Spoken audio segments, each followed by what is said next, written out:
Aurora and Dante moved carefully between the pillars, aligning the symbols and connecting the runes to the corresponding colors. Piece by piece, the puzzle began to make sense. As the final runes slid into place, the chamber around them began to tremble, and the oppressive darkness started to dissolve. The stone walls seemed to fade, replaced by the cool embrace of open night air. Dante and Aurora exchanged a glance, their earlier disagreement forgotten in the face of the challenge ahead. Slowly, the shadows lifted, revealing a rugged mountainside bathed in moonlight. They were high above the land, far from the confined space they'd just escaped. Dante looked around, taking in the familiar sight, his eyes narrowing as he recognized the terrain.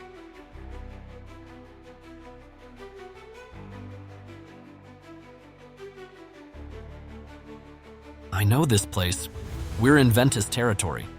Aurora turned to look out at the landscape stretching below. Beneath the night sky, the city of Ventus lay sprawled across the valley, its towers and lights casting a gentle glow against the dark horizon. It's beautiful. Ventus glowing under the stars. For a moment, they stood in silence, taking in the sight. But the sense of wonder quickly faded, replaced by the urgency of their mission. The question hung in the air, unspoken yet heavy.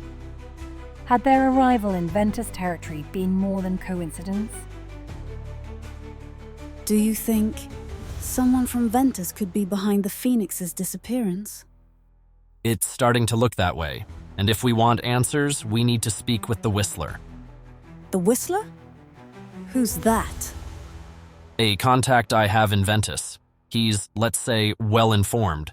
Nothing happens in this city without the Whistler knowing about it. If anyone can give us a lead on Celestia, it's him. But Dante, the council asked us to keep this investigation secret. They wouldn't want us drawing attention by involving outsiders. I get it, but right now we're stuck with nothing. We can't find Celestia on our own, not without a solid lead. And the Whistler is our best shot.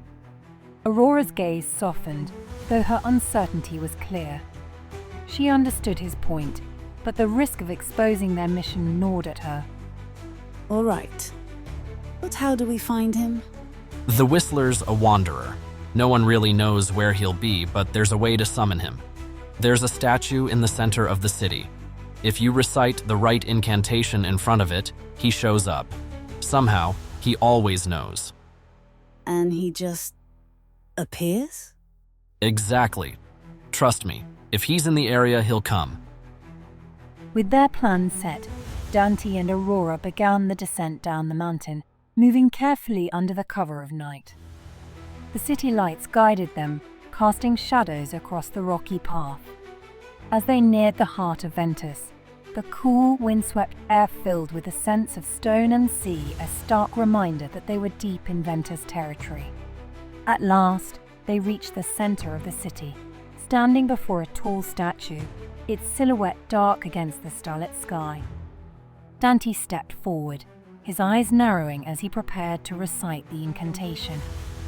The ancient words hung on the edge of his memory, and he knew he'd have to get them exactly right. The fate of their mission depended on it.